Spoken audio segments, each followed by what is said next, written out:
Let's move on to look at account suitability. I want to start this approach with talking just generalized about how you determine suitability. So on the new account form, I have seen over and over again the question be asked, what is your investment time horizon? If somebody says 5 to 7 years, they're long term, well, they're suitable for long-term investments like Class A aggressive growth mutual funds. But what we don't want to happen is someone think, oh, not really understand how the account types work, open a aggressive growth mutual fund account, and then want the money 2 to 3 months from now. That's short term, under a year. The market is very volatile.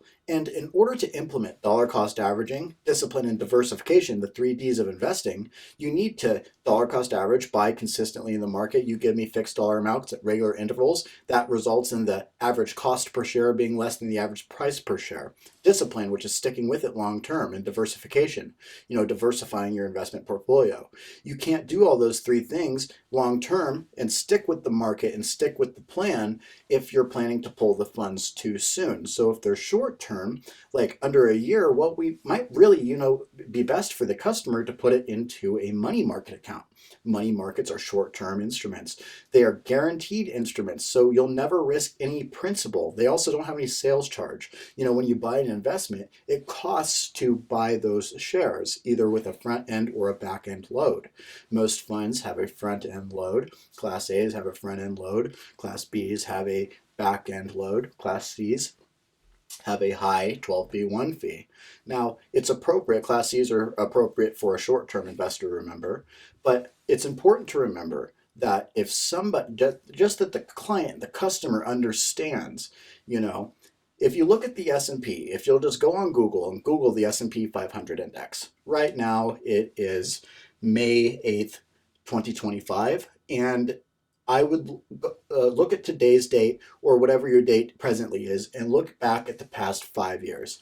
Right now, we're seeing a little bit of a dip in the stock market, but I'll pull up an image of the S&P. You'll notice that the S&P 500 index, as of right now, everyone's talking about this big dip, but look at this. That is the dip, right? So if you look back 5 years all the way to 2020, you'll see that it's made lots of adjustments, making higher highs and lower lows and higher highs and lower lows, and repeating this cycle. And this is what the stock market has done consistently for the past 60 years, right? So the average, mutual fund over the past 60 years averaged 12% over the past 30 years. Although, there's offset months and years, which is why being disciplined, and the account says, what is your investment time horizon?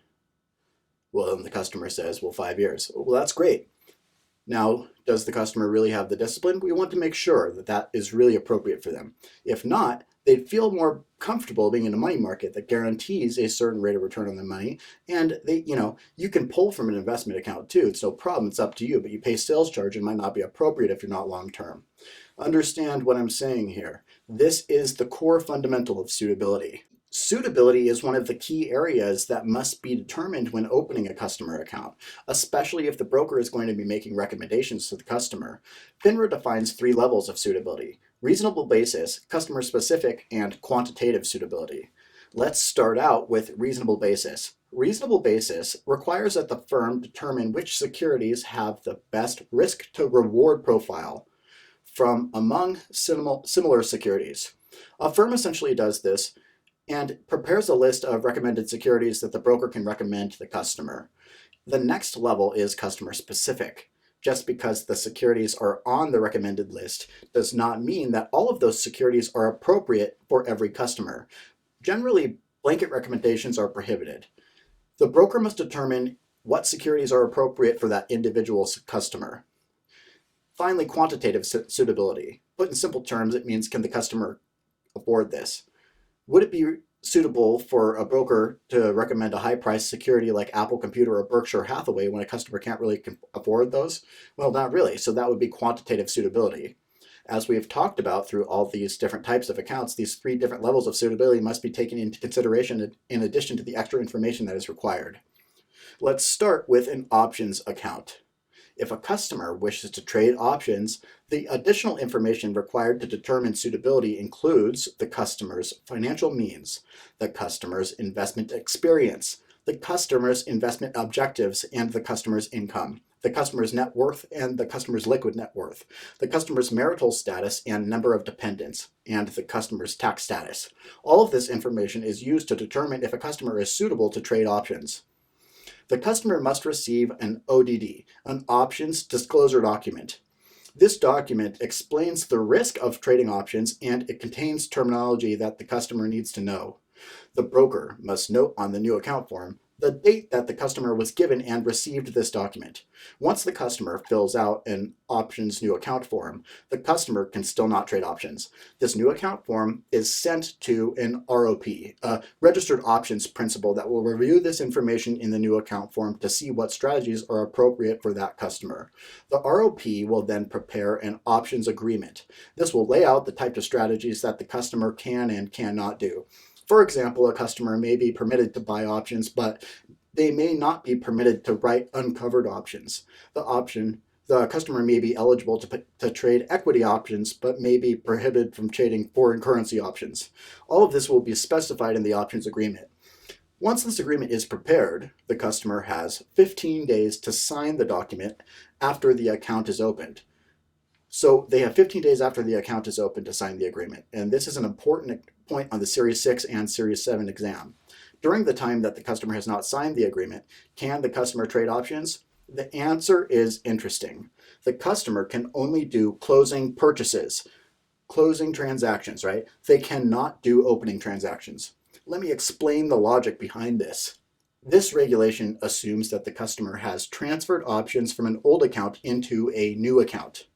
And until the customer signs the agreement, a customer can only liquidate or close out the old positions. The customer cannot establish any new positions, which would be known as opening transactions. A closing purchase is what they could do. A penny stock is a non-exchange, non-NASDAQ listed stock with a value of less than $5. These stocks are highly risky, and because of past abuses, current legislation puts much of the owners on the firm,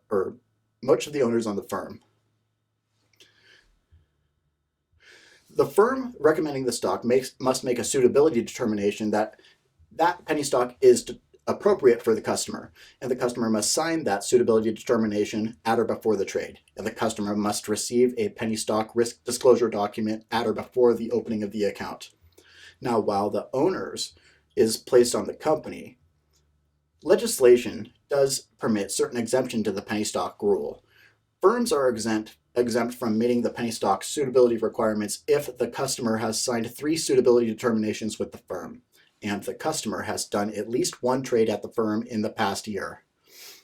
In order to recommend municipal bonds to a client, the additional information that you must receive from the customer is the customer's state of residency and the customer's tax bracket. If the broker-dealer does not get this additional information from the client, then a broker cannot make recommendations on municipal bonds to a customer. The broker can only accept unsolicited orders. There's another aspect that you need to know when determining suitability. If a customer says to the broker, do a trade that the broker deems unsuitable to the client, the broker can point this out to the client, but if the client says do it, the broker must follow the client's instructions. Another area of suitability doesn't deal with the type of account or the type of security, it deals with the type of person. When making recommendations of securities to senior citizens, those recommendations must take into account the following in order to be suitable. 1. The limited time horizon of the senior citizen. 2. The lower degree of risk that he or she can accept. And 3rd, the need for income. Those must be considered when recommending securities to a senior citizen. Because of past abuses, FINRA put into place certain regulations to stop those abuses. One is that a person making a recommendation to senior citizens cannot use bogus certifications or licenses, such as describing themselves as a senior financial specialist when such certification does not exist. Also, people talking to senior citizens cannot use high-pressure, free lunches, investment tactics in order to get business. This means inviting senior citizens to free lunches and then pressuring them to invest. The law goes on to say that there are a certain type of investments that are unsuitable for senior citizens.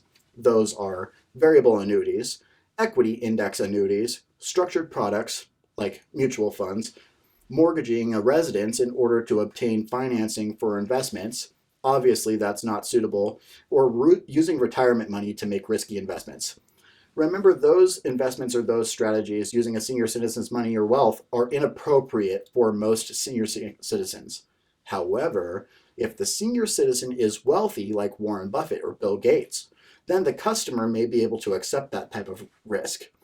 And finally, if a senior citizen comes to a broker and appears out of it, if that is the case, then the broker should notify his or her compliance director at the firm. Senior citizens have been exploited in the past, and this legislation is designed to make sure that any recommendations to older people are suitable to them, taking into account their overall lower risk tolerance.